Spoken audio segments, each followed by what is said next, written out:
Hi, Robin. It's a new year and welcome back to 2023. Today, we all go back to school. So exciting. It's the best. And so, what are we looking at today? Well, why use Coaching the Class at all?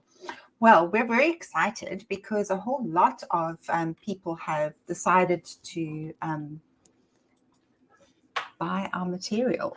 And so some bought last year because those are the ones who prepare a year ahead because they Yeah. want a really cool holiday, but many have bought this year. Yeah. And I think the great thing is that people are beginning to understand that Coaching the Class are there, they're Yeah. sharing the information, and whether they use all the work or 4 of the lessons or 2 of the lessons, Yeah. for the price, it is so well worth all the skills, all the new material that they're finding.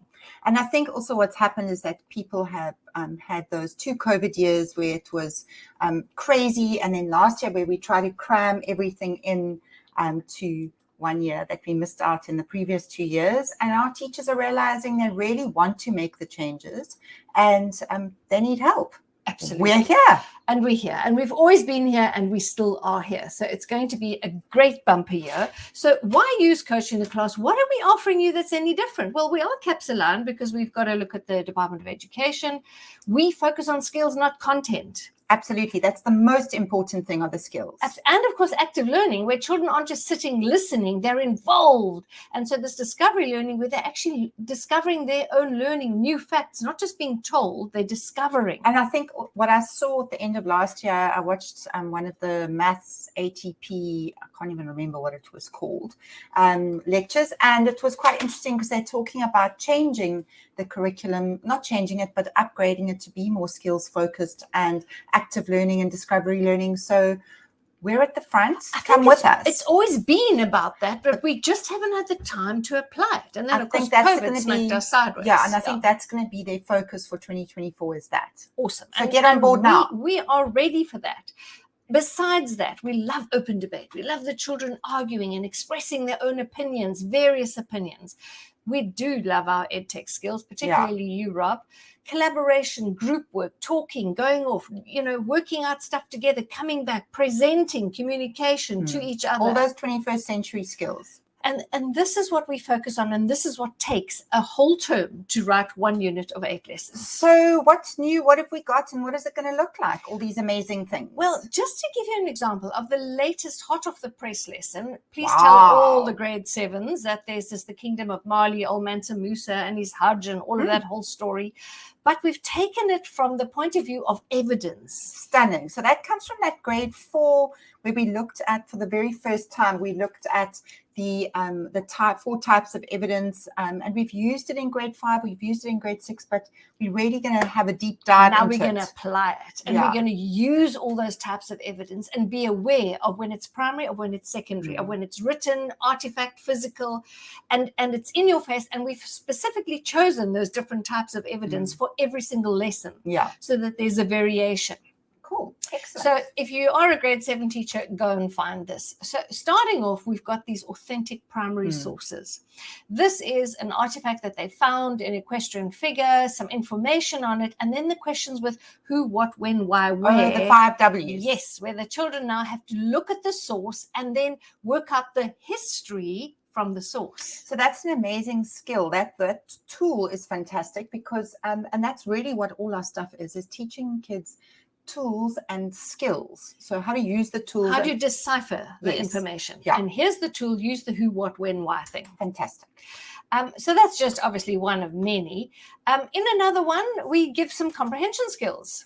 And that's all about looking at this source of information, all about the Bedouin Arab Berber nomads that live in the Trans-Saharan trade route. Yes. That are operating there.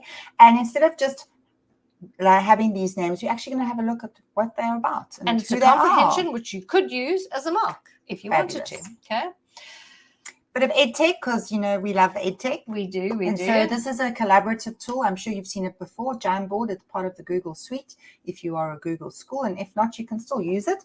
And this is collaborative, and it's looking at Mansa Musa. We've got some sources of information, and we're going to work on this together, looking at the sources of information. There's a whole lot of boards, all with different bits of information on them, and we're going to again, analyze and look at something using EdTech.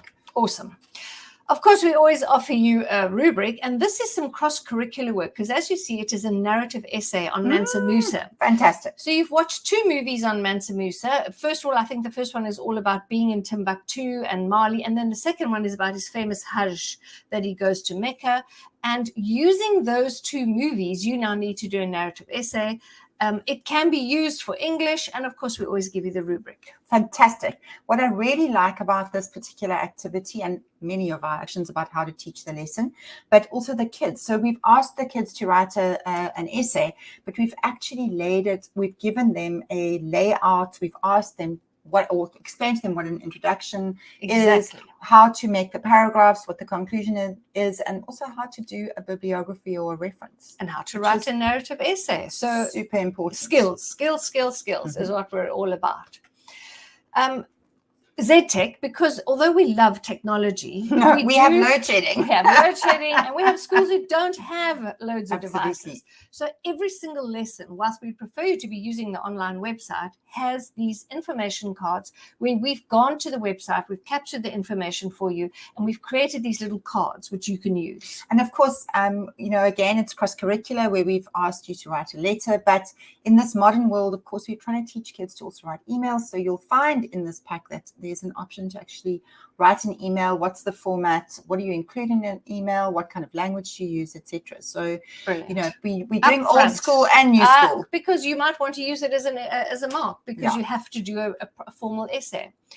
So we always give you references, and there are loads. So besides the ones that we've used, we often offer extra ones to where the teacher can enrich herself, because there is just so much. Yes. And to sift through the videos and to select the ones that speak good English or that kind of thing, it takes us not only hours. that, as a teacher, sometimes if you're new to grade 7 history and you want to have like a rich understanding of what's going on, you need to understand the material yourself. Absolutely. Okay. So finally, here's the kind of material that we're going to find. Brilliant resources. So there's the book called The Badass Librarians of Timbuktu. And it is about a guy who, during the civil unrest in Mali, took all the manuscripts, which are so valuable in Timbuktu, and he had them hidden in caves and private homes. Wow. Because this is written, physical, first-hand, authentic information, which could have been lost, burnt, or destroyed. And then how they're now trying to bring it back. And of course, they're trying to digitally archive it, which is great. And there's actually a brilliant digital machine that literally pages a book and photographs it. And so all of this stuff is now being digitally. Wow. And apparently South Africa were initially very much part of helping Mali to digitize their information. Amazing. So why would you not use it? I don't know. I don't know either. So if you're interested in using our material, and you should be very interested, head over to our website. You'll see it's got a slightly different look to the beginning of last year. And even this could change tomorrow. Absolutely. So go to grade 4 if that's where you are, or all the grades if you're a subject teacher, and go and look for what you want. There are heaps of lessons, is heaps of information. And we show it to you all simply because Coach in the Class, we often take stuff out of the order that the Department of Education give you, because we grouped things according to themes. Yeah, especially our grade 4 stuff. Definitely. So go and find what you want. If there's something that we haven't yet written, push us and we'll put it high on the agenda and we'll make sure that we write it. But head over to coachintheclass.co.za and have a really easy term.